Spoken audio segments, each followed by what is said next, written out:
Welcome to Different Roots Radio, where entrepreneurs share their journeys and wisdom. This week, we are joined by the COO of Willow, a virtual interviewing platform. We discuss how this technology provides flexibility for the candidate and should improve diversity, inclusion, and equality in the hiring process. We also discuss the cowboys and hustlers of the recruitment industry and how to get your personality across in virtual interviews.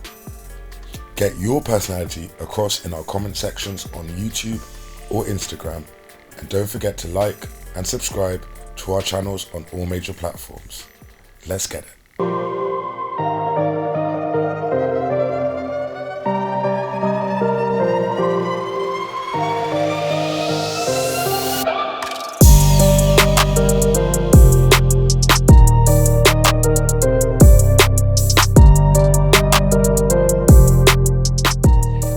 This week of Different Roots Radio, we're joined by Andrew Wood, who is the co-founder and COO of Willow. Andrew was actually in the recruitment industry before starting up this firm for 11 years as a business development. And coming out from that industry, or coming out from that company, he then saw a need in the recruitment industry and developed Willow with his friend Erwin Cameron. And this was back in 2018, and now it's 2021. And Andrew's done some amazing things with his virtual interviewing platform, and he's got over 1,000 clients that have used the platform. So this guy's pretty much going to be taking over Microsoft Teams or Skype or so. I hope they take over us, to be totally honest. Oh, all right, there you go. If you listen, Bill Gates, you happy for M&A. Yes. All right, so thanks a lot, Andrew, for coming in today. You're very welcome. Happy to be here. Yeah. So Andrew, we know that you worked in the recruitment agency before in business development. So in the realm that you were working, how did you come to figure out this niche or this particular need for Willow? Yeah, it's interesting. So the whole story of Willow is a bit convoluted, but essentially the business started as something else under Ewan a long time ago. And unfortunately, it didn't quite work out, because what Ewan was trying to do is he saw a gap in the market where you could create a video job board, like an Indeed, but purely video based. And what happened was he got loads of, sort of speculative clients on board, predominantly in hospitality and all of this wonderful stuff. And then he really struggled to get the candidates to come through the process, because what was happening was Indeed have got millions and millions of pounds worth of marketing. Mm-hmm. And obviously Ewan didn't. He had no pounds of marketing. It was like 1,000 quid here and there that he was kind of throwing in, and it didn't quite work out. So he wrapped that business up. He was doing it as a kind of side hustle. And I'd been watching it with interest whilst I was working at Pareto, which is the recruitment business. And we basically had a chat with him. I had a chat with him. I said, I think you've gone about it slightly in the wrong way. You're never gonna topple the media might of Indeed, .com, because they've just got too much brand, too much market, and too much money, basically. Sure. What you need to do is figure out, okay, well, what's the link missing between a job board and the end user? And actually the biggest frustration for people is trying to get through, or the biggest cost to any individual in the recruitment world is time. Time to hire, time to placement. If you're in an agency, whatever it is, it takes a lot of time to find one person.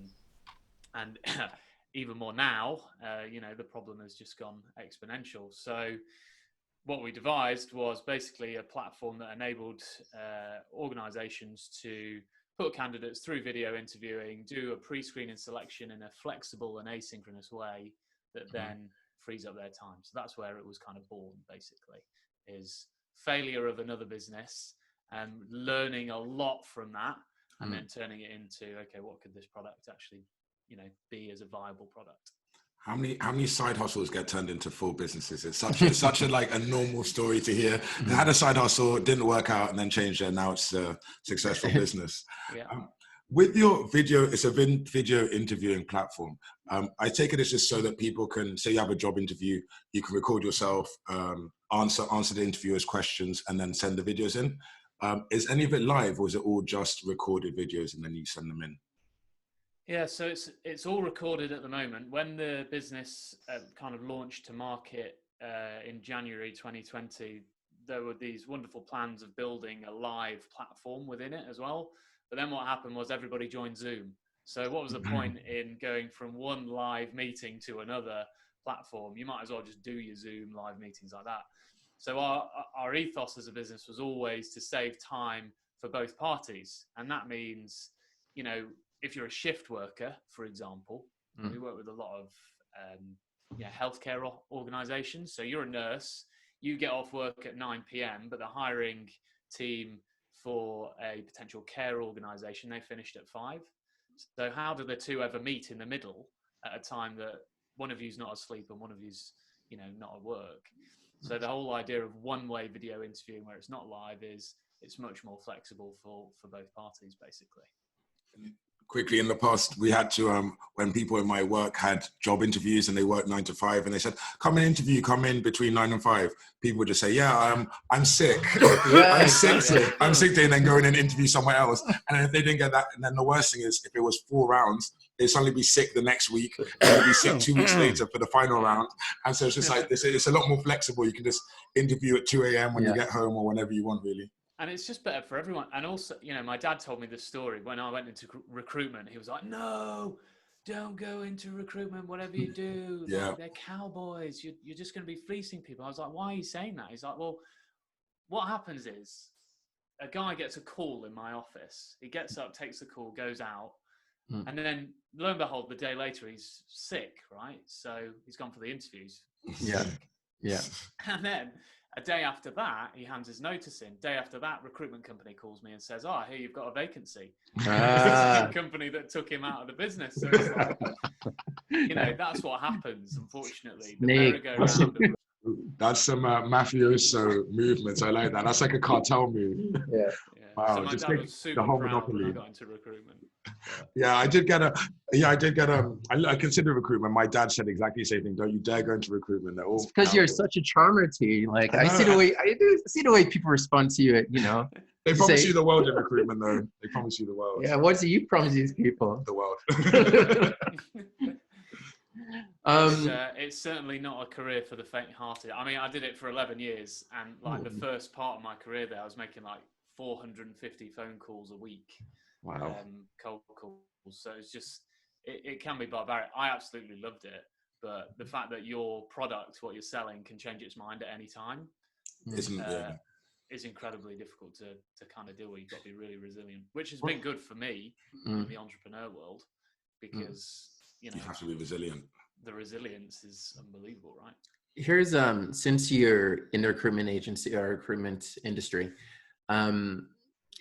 for your video responses kind of thing, like people and employers hire based on how the person responds to a question, but also personality is another play that comes into effect. How would you advise candidates to be able to have their personality show in such a one-way directed interface? So I'm even talking about like experiences I've had in the past when I've had to do a video interview. Like I'm a very charismatic, fun guy, but if you ask me, oh, tell me about your strengths and weaknesses, I'm gonna like look like life is dead. Like give you the driest answer. I had to do it in like 20 takes. Yeah, just keep recording it again and again and again. It's like, no, I don't look happy enough. I don't look confident enough. I don't look ambitious enough. And you just keep recording videos until you get the perfect one, which never happens. Yeah, I think the first thing that I would just say is, first of all, just relax, because actually all the stuff that you see in yourself, you know, when you look in the mirror, nobody ever sees what you see in the mirror because they don't spend half as much time looking at your face as you do. So when you watch a video back, you pick up on all your nose and the ums and the oh, I looked up into the corner, and all of that stuff. People don't notice half as much as you think they do. So just try to relax. Secondly, so as a business, we always preach that one-way video interviewing is really new. So you should enable two things. One is you should let somebody have as many retakes as they like to make them relax. You should be able to go, my strength is this, and then all of a sudden, okay, I'm going to relax into this now. I've heard what I've said. I'm going to critique it and do better. And the other is that you should allow people practice outside of it altogether. So allow retakes when you're in the interview, but also, with Willow, for example, you can join Willow, create your own account and basically practice as much as you like for free as a candidate. So it's a new way of interviewing that people are getting comfortable with. But in terms of personality, the other thing that I love about video, if you can get it right, is just be authentic, and don't forget, like, the people that are interviewing you, if you're a salesperson, then you're naturally charismatic generally. If you're an engineer, then you're maybe not quite as charismatic, but you know what you're talking about. But you're not going to be assessed by a salesperson, you're being assessed by an engineer. So don't worry too much, because they would probably not like to be videoed either. You know what I mean? Yeah. And then, so that's, let's hope, like, for those that are listening, try again until you get it right. Practice makes perfect, but just be yourself. And hopefully my personality is showing in the audio right now. Okay. I'm a chill guy. Yeah.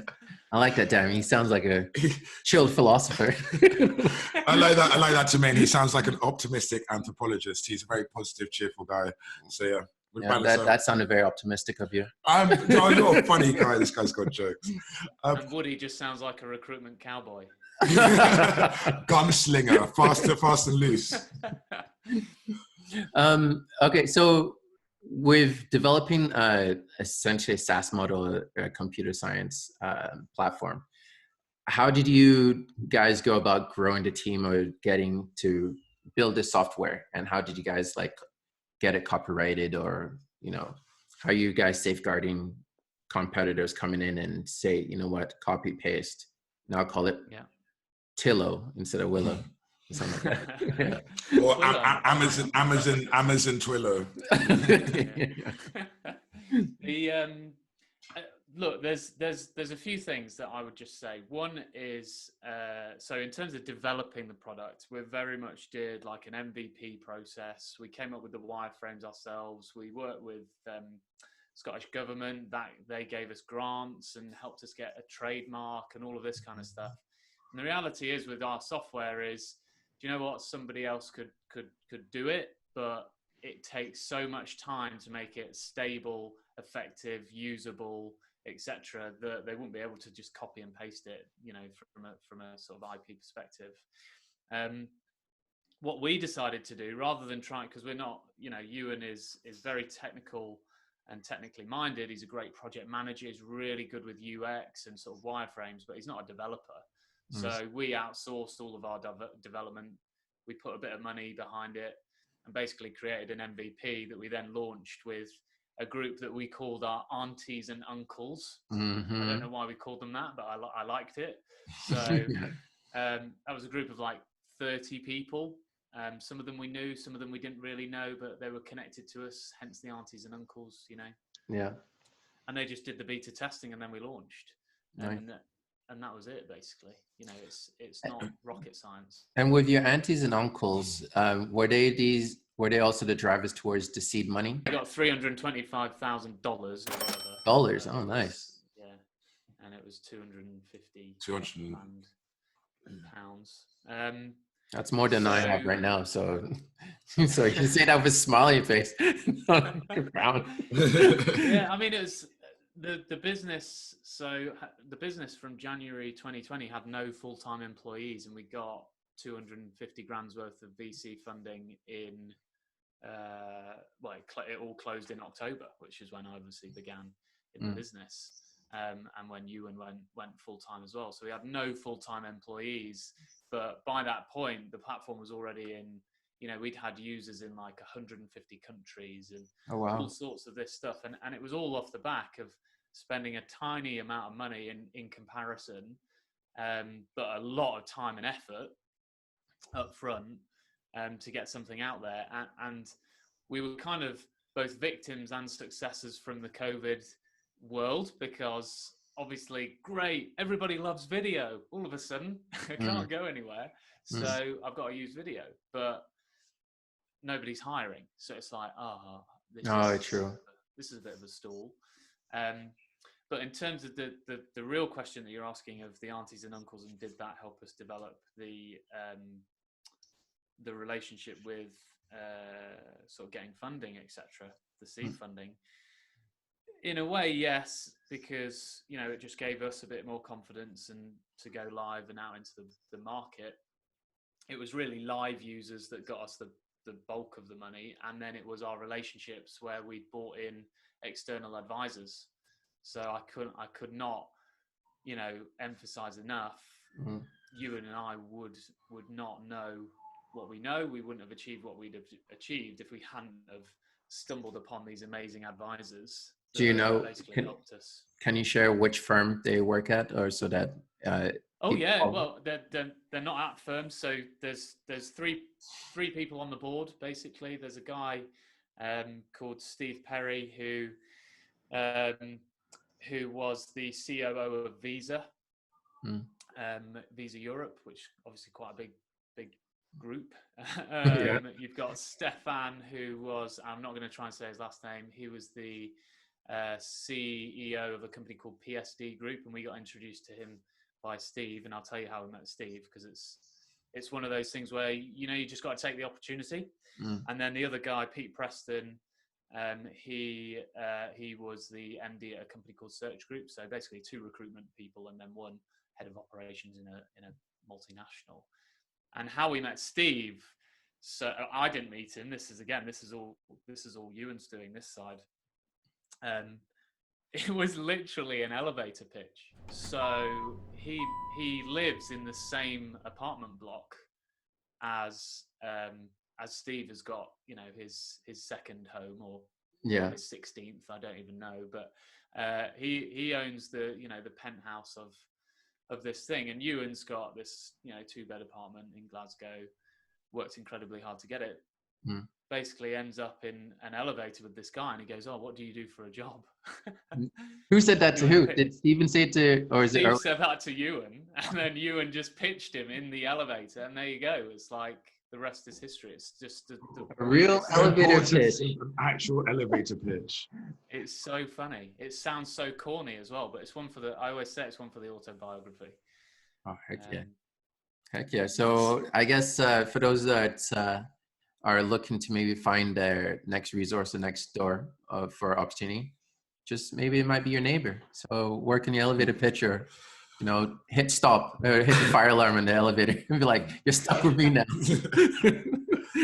But I think the message I would give there is, like, it might seem fortuitous, it might seem like a total accident or whatever, but actually the fact is Ewan speaks to everybody about how passionate he is about the business. And that's the reason why, you know, he's got loads of connections in that kind of world, and it is because of the passion that we both speak to everybody about with it. And you know, for example, I had an introduction to a lady in the US. She introduced me to another lady called Lauren, who does something called Tech for Tuesdays. They introduced me to another person, and it's just asking the question, who else do you know? Who else do you know? Who else do you know? And you never know where that's going to lead, because now we're integrating into somebody else's software entirely, which could absolutely, like, transform our business, because it's white label, but it's powering somebody else's technology. They're paying for all the sales. We're just taking the revenue and doing some customer service. So, like, really take the opportunity to just, if somebody asks you a random question, I remember way back when people were asking me about it, I was like really shy. Like, I was like, oh, I feel a bit like, do I really want to talk about how good it's going, or am I just going to come across as a bit of an arrogant recruitment cowboy? So I was just like, I've got to break out of that and then start speaking to people, and it makes a huge difference. I mean, it's crazy how everyone in our MBA, they always talk about the importance of networking and the importance of elevator pitches, and you've pretty much tied both of them in one. And I know I just started a consulting firm about a year ago, and we thought about going down like the Google ad route, so we're trying to help small businesses. And the way we got all of our clients so far has literally just been like, oh, so what are you doing now that you've graduated? Oh, I started a consulting firm. And oh, my friend has just started this business. They could use your help. And then next thing you know, just from like you said, talking about it and being a bit more passionate about it. But at the beginning, you're a bit nervous. You don't want to really talk about it. It's really hard to brag about yourself or to say, oh, this is what I'm doing, because you feel people might judge you. But it's really true that if you're passionate and you just always talk about it, then it's just it's crazy how your network will just open up. Yeah, it's really strange. But so many of our entrepreneurs genuinely have like imposter syndrome. Yes, everyone exactly. does. I think everyone has that. Yeah. I'm like, why am I at this table? Like, seriously, look at the people around. I'm sat here with the ex-COO of Visa, and I'm like, I worked in recruitment for 11 years. And you're like, okay, and then I'll say something. I'll be like, what did he think? Did he think that was good or weird? Or, and you live in the perception of his perception of you, and you're just like, just get over it. You're doing all right, mate. Yeah. I mean, it's you and Ewan, and then since you got all your funding and everything, did you scale up, or is it just still you two? I mean, have you hired? We've hired a sales guy basically, and then we ramped up our development quite a lot. So we still use the outsource company because they're absolutely brilliant, completely flexible, so we can dial it up and dial it down. But yeah, so we hired completely remotely in the middle of the COVID world. He lives in a place called Largs. Have you heard of Largs? Is this in Athens? Is this in Greece? No. Where is that? No, not that Larg. That would be nice. No, he lives in Largs on the west coast of Scotland. Sorry, I have to work that out in a second. I was well off then. I don't think I'll be guessed. So you all work from home. You all work remotely. All work remotely. Yeah, we're all many miles from each other. Well, that's the industry now, right? Yeah. So everyone that's been recently recruited in this last year, it's always been onboarding from home, recruiting from home. And, so a lot of people have not met their employees or coworkers, right? In over a year. So, but you know what? It's all right. The bars open up, the restaurants open up. We'll just meet up at the pub for a team meeting, Team meeting. Yeah. It's just a different chat. Like you and met Callum for the first time last week or whatever. And they just went for a really long walk and all of that, and said it was lovely. But it's just different. And sometimes, you just have to communicate more till the point where it feels a bit awkward and a bit weird. Like, why are you calling me 6 times a day?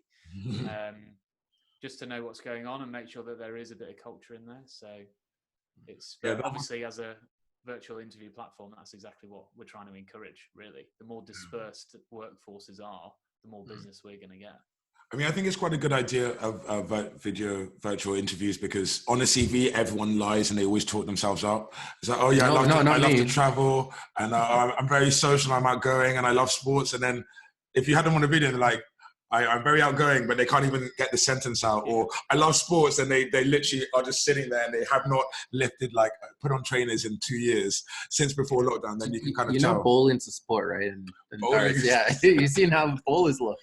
That's true, actually. And in dance, they drink beer when they play the darts. It's all part of the game, bro. I'm training for my championship right here. So yeah, going into like the whole recruitment, it's a 42 billion pound industry right now, and it's been growing year on year. For the last 2 years, it's been growing 4.6%, and then another 3%. So the fact that more and more businesses in UK are getting into that industry. In fact, just last year, 8,000 firms opened up, recruitment agencies opened up. And how's that feel for Willow? Like, is that direct competition, or are these recruitment agencies able to use Willow to shortlist their own candidates? So ideally, how's Willow's stance on that? Yeah, I mean, there's one recruitment company to every 62 companies or something like that in the UK, which is really scary. And then in the US, there's only 4,500. Dude, it's so crazy. I went for an interview with the recruitment company and they said, yeah, they're a UK-based recruitment company, but they deal with clients in America because apparently people in the UK are much better at recruiting because it's something with our culture, and we started this whole recruiting thing. So we go in there and then we call America and they're like, yeah, you can just work from like 12 till 9 p.m. And I'm like, I don't want to work from 12 to 9 p.m. in central London. And then that's fine. We make loads of money. You call America, they love our accents. And then, yeah, we get loads of money. I'm like, I'm not working till 9 p.m. in a pandemic. Every night it didn't work out. But it's really strange that it started in the UK. So go on, Willow. Yeah, again, in Australia, it's the same. So, you know, you'll see technologies like Job Adder and people like that come over to the UK because there's 39,000 recruitment companies over here for them to go at. The reality of our business split is it's basically, so 80% of people use Willow for recruitment. There's a 20% that use it for something totally different.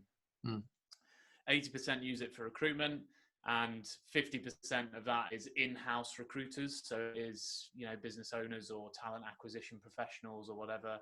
And then 50% of that is made up of recruitment companies. And actually they use it in two very, very different ways.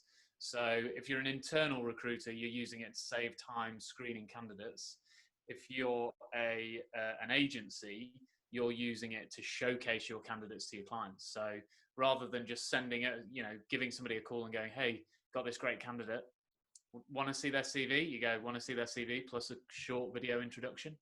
And you're about 30% more likely to get a candidate to an interview if you submit their CV with a video.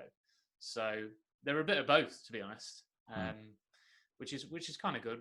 It's kind of cannibalistic in a way. You know, we're taking business away from them as well as helping them find it at the same time. But well, that's, you know, you're taking business away from them, but it's the way of technology, right? So you're moving the industry forward and you're making it easier for everyone else. It's all about, everyone just wants everything to be easier nowadays. You said that you integrate with certain systems. I think you said you're going to integrate with one and it was going to be white labeled. Do you integrate with all different systems, or how does that work for the technology side?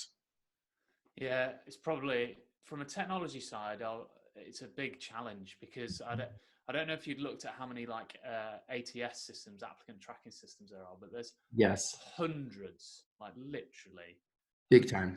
It's true. And that's because there's such a wide addressable market, right? But the challenge is knowing which ones do we want to integrate with that match our clients, and then which ones can we integrate with, which ones want to integrate with us, etc. So it's a real minefield, and we've basically we've got two integrations already with Greenhouse and Workable, which are our kind of two favorite ATSs, and then we've got Zapier. And anybody that is developing a tech platform, I cannot tell you how good Zapier is, because all of a sudden our little piece of the puzzle can now be connected to 2,000 other applications. So from what took us a 2-week integration process, people can now go and build things like bespoke training applications with Willow, bespoke dating applications with Willow, you know, all sorts of stuff using essentially the Zapier intermediary, which is incredible. So, and it's relatively cheap too. Yeah. Dating applications, eh? Yeah. So you can record, you can monitor your date before. So the new Tinder will be, submit a quick video of yourself, your interests. I want to hear your voice. I want to see how you're dressed, and I want to know your accent. Man, I think you might have just stumbled across a new business venture. I think so. You really want to get to know them. They sound great by text, but then their voice, hi, I'm John. And then so you're like, oh, that's not how I thought you would sound, John. So yeah. Yeah. It really eradicates the catfish, doesn't exactly. It? At least you get to know them. Got a video paper bag over your face. That's not the same person. You say all this, but you know, like with video interviews, everyone knows you dress waist up and then casual downstairs. Unfortunately, this is a glass table, so we had shorts and flip flops here. Yeah. So in regards to even the whole automation thing, I already know like 14 hours are used up by HR managers that are going towards automation. So like so HR managers are essentially losing a little bit of their workload to this, automation, or towards having softwares that are able to quickly sift through a lot of resumes and CVs kind of thing. So how would you advise, I guess, are you guys just embracing that, and like how could HR people like bend to those new industry changes or industry trends? Because everyone always fears, oh, a robot's going to take away from my job. And HR managers now facing that a little bit, but maybe there's something that they can do to train themselves around the technology. Is there any sort of advice you can have to them, or is it just bye HR manager? Willow's got your job now. No, if you and this is anecdotal, not statistical, but I'm going to put a statistic on it anyway. If you asked HR managers, I reckon 80% of them would say their least favorite part of the job is recruiting. Yeah. And the reason for that is it's really, really labor intensive. Hiring managers always expect you to find the person that they want immediately or yesterday. So the demands actually on a HR department are huge, and they're typically really under-resourced because they got to deal with disputes, they got to deal with onboarding, health and safety, everything to do with the people. And typically you've got 1 to 3 people in your HR team, in an SME. In an SME, sometimes that HR person is actually your finance director, or the MD as well. So it's part of, they've got the biggest job, and it's only part of their actual whole job. So it's like absolutely mental. So yeah, my advice, again, I would say is kind of twofold. One is, we are not a AI platform. So we're not trying to get rid of assessing, the human to human assessment of people. Personally, we don't believe that biometrics and that kind of AI stuff is really that beneficial. What we want to see is AI getting rid of mundane tasks, not choosing who should be in your business, which is a pretty important task. And AI should be used to hold people accountable to the decisions they make, not make them make a decision. So I don't think automation from that side of Willow will do anything. And then the other is that, it just gives them more time to spend on the more important things like onboarding once they're on board, and culture, and actually dealing with the people within the organization. So I don't think any HR professional would be losing their job over Willow. I think that's really helpful for SMEs as well. Before, I had to do a little bit of it, but it was mainly the center manager in healthcare, and she had to run a whole medical center and then also recruit people. So it's like you're interviewing and that takes you 2 hours, and while you're interviewing, someone's bleeding next door and you're like, I need to go and deal with that. So it's just so time consuming. But that would be scary. Just imagine doing an interview and then they're like, oh, I'll be right back, and then they got blood and so I was like just delivering a baby in the waiting room, and you're like, great interview, we'll pick this up tomorrow, can you come back later in the week? But where do you think the future of Willow lies? Where do you think you're really aiming to go? Because Forbes said that last year 60% of companies use video technology in some part of their interview process. And obviously now, as you said, we're in lockdown. Well, we've been in lockdown, now we're out. But the world changed and everyone's used to videos now. So as you said, it's a good time for you. It wasn't so good before because the economy was down, so there weren't as many jobs. But as everything's picking up, where do you see Willow going? And are there any areas you're targeting in particular, like SMEs, or are you looking for a big contract with one of these Indeed or someone? Where are you really seeing it going, and what are your goals? Yeah, I mean, again, it's really interesting, and the goal is obviously global domination of the video interview marketplace. Always world domination. Always. Number one. Is that overly ambitious? Never. The sky's the limit. Actually, the stars are the limit. The sky is still. Yeah, the sky's on the way. We're going to the moon. To the moon. So that would be amazing. Can you imagine Willo Powers' first interview from Moon? Oh, wow. So I hear a partnership with Tesla happening. Why the moon? Why not Mars? I don't think our system could handle that. You never know. Maybe by the time we get there. So where do I think it's going? We've got kind of 3 core markets, which is the US, the UK, and sort of the Philippines and Australia, which is a really interesting business ecosystem in itself. And I think we'll reach a point where we've saturated to the point of recruitment video, asynchronous recruitment video, and then I think we'll go to the next use case, which will most likely be something like training or employee engagement or something like that. So we've got some, like I said, we've got 20% of our clients already using Willow in a slightly different way. We need to focus narrow for now, for the next probably 2 to 3 years or something. Try and get as much as the market as we can, and then the next bit is exploring that 20%. Okay, what's going to be the bolt-on? What's the next product?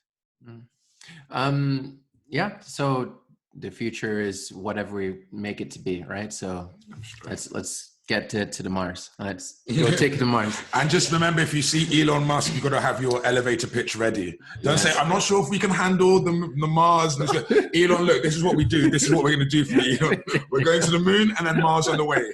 Yes. Quick detour.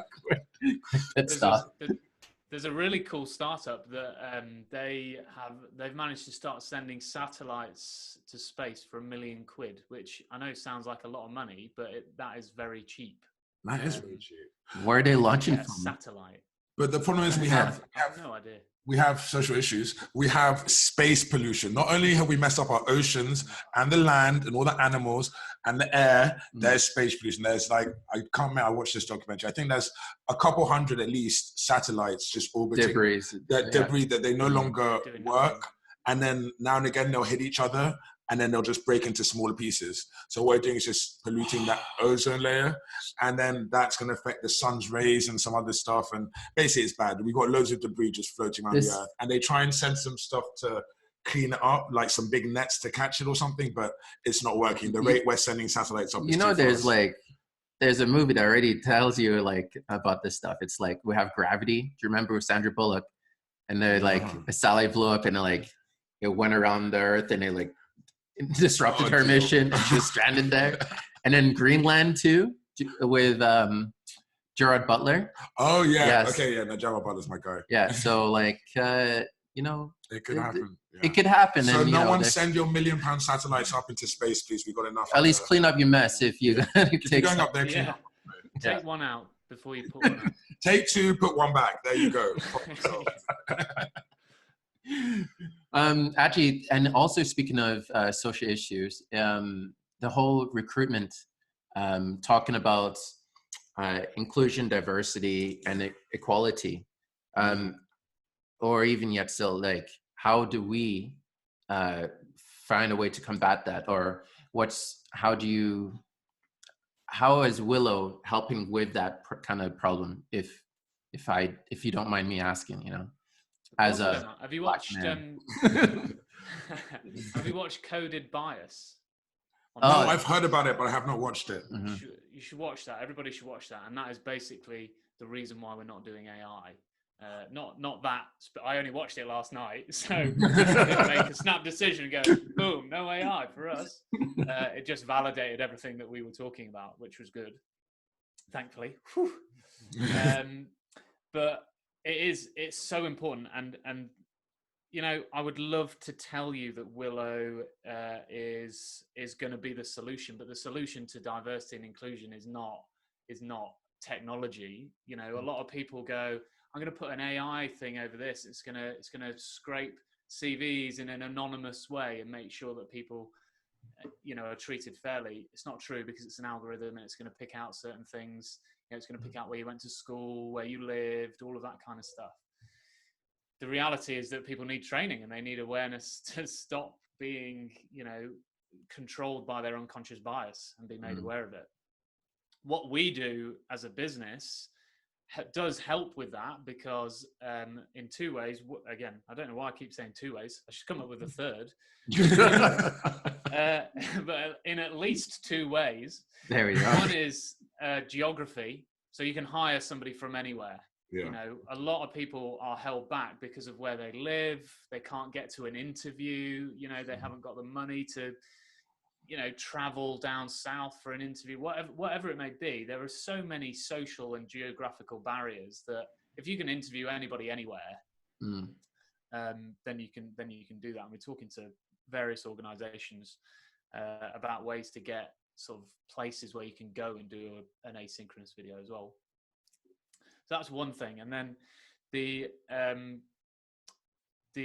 what's the other? The other is just coming back to flexibility, because actually, you know, depending on what school you went to, your gender, your race, whatever it may be, you're going to find yourself in certain economic situations, right? And you've got to have more flexibility to interview. But one thing that I think we need to do more of, and this is why I preach all the time, give people enough retakes to get comfortable with it, is, you know, we work with universities, and guess what those universities do with asynchronous video? They send it out to their students, and the students practice. Okay, well, if I'm in, you know, whatever area and I never made it to university and I've never had that coaching on one-way video interviewing, where's the is that an equitable process? So we're working with people like the brokerage, you might have heard of them. I'm working with We Mind the Gap, so I'm starting a program with them. All of these things, it has to start with education and supporting the wider community. Technology is never going to overcome that on its own. Fantastic. I was going to to answer your question. Very well. A star. Yes. I was going to add to that in when I've interviewed for companies in America, I noticed a huge difference, because I only started doing that like a year or two ago. I noticed a difference when you interview in England, because in England, there's your CV, a few details about yourself. In America, they say, have you served in the armed forces? Are you disabled? What's your sex? What's your sexual orientation? What's your race? What's your religion? Do you identify as Black, Hispanic? And I'm just like, this is a lot of questions for like just a job. Like, it's just, plus, does it help my chances? Does it help my chance if I say I'm gay? Does it help my chances if I say like non-binary? Like, well, what's the right answer? What are you looking for? Yeah. What are you looking for? And I'll just tick the box. What is your religion? You know what the scary thing I find about that is companies ask those questions to hit a quota, not because they're trying to challenge. Do you think they're so? not trying to. But I think it does. It does depend on the owner and whoever's hiring too. Because if it's a small business, your reasons for doing that are personal. But I definitely agree that it should be, okay, let's get some more diversity so we can hire people from different races. But I can definitely see in America and in all around the world, people saying, I don't want to work with a woman. I don't want to work with a Muslim person. I don't want to work with someone who's gay, X, Y, Z. So I can see what it's meant to be used for, but I can also see it being used for the wrong reasons a lot of the time. Yeah. People get judged on their name sometimes, just like. Yeah, that's so true. Like, especially as an immigrant, right? So at least growing up, I was always told that, you know, because I'm Black and my name's Dami, it wouldn't help me in the recruitment basis. So that's why I actually went by David for many years, you know, in hopes of I'll be able to get that first interview, or and then they'll be surprised, like, damn, David, I thought you were blonde. You tricked me. I have to be honest. Like, I do find when people ask me about diversity, I have had nothing but positive experience of unconscious bias. You know, because I'm a white, middle-class, privately educated Loughborough University graduate. I've never faced anybody. Sorry, pardon me. I've never faced any adversity really in my life. So people ask me that question. I go, well, this is what I think would help. But, you know, I guess the question is more to you guys, like, for us to make it a diverse and inclusive experience, what do you think a video platform should be doing? Well, I think it's a good start already, though. Yeah, because you can get a lot of your personality out. Well, in a video. Yes, let's hope, and then let us also hope that whoever is assessing the interview or the video is already receptive to seeing a face that's not their own in that video, right? Yeah. So they can't really run away from, you know, what's staring them directly in the face. Right. Yeah. So that was the second point I was going to make, is accountability. So if you think about, like a telephone interview or a CV screen, it's easy to just put them to one side. Whereas if you've got a whole log of like recorded videos of really capable individuals with masses of potential, and you have excluded a certain group of them, it's very easy to find that out. Yeah, I think so. Yeah, I think it's a little bit more transparent. Let's hope. Yeah, absolutely. Yeah. All right. Thank you, Andrew, for coming in. We really appreciate it, having you come down and tell us all about the all good things that happen in recruitment and how Will is going to change the game. Yeah. If you can just take a minute now just to speak to up-and-coming entrepreneurs or, up-and-coming Andrew Woods, can you just give them 1 minute words of wisdom, and what would that be? So my wisdom, for what it's worth, would be the first thing that you need to do in any entrepreneurial journey is surround yourself with the right people that are going to be encouraging, supportive, but also if you haven't got a network, buy one in with your friends. So really what I mean by that is put a lot of effort into finding people that can open doors that maybe you couldn't. And there's lots of people out there that are looking for NED roles, that are looking to be involved in organizations, and you just have to get out there and start looking for them, start networking on LinkedIn and really asking those questions. And then the other kind of part of the equation that makes anybody successful in the entrepreneurial world is just resilience and the willingness to fail consistently without any loss of enthusiasm. Good old Winston Churchill. And it is moving from one failure to the next without any loss of enthusiasm that really ensures your success. So don't be afraid to fail, find good friends, and just keep going. Fantastic. Thanks a lot, Andrew, for coming in. We really appreciate having the time to sit down with you. And if you can just let us know how our listeners can be able to reach either you or Willow and your social media platforms, what would they be? Yeah, of course. So anybody that's looking to practice Willow, we have practice interviews up on the website. So just head to willow.video. Anybody that's looking to use Willow for recruitment, you can sign up for free at app.willowtalent.com. And then anybody that wants to have a chat with me, whether it's about an impending interview that they're having or obviously their talent strategy, then just drop me an email, woody@willowtalent.com. Nice. All right. Thanks a lot, Andrew. We really appreciate it. And we'll connect with you guys later. And, maybe I'll recruit you guys to be able to help me figure out who could be my next COO. Ooh, nice. Yeah, because I'm looking at a good one right now in the face. So. And I'll send him a link.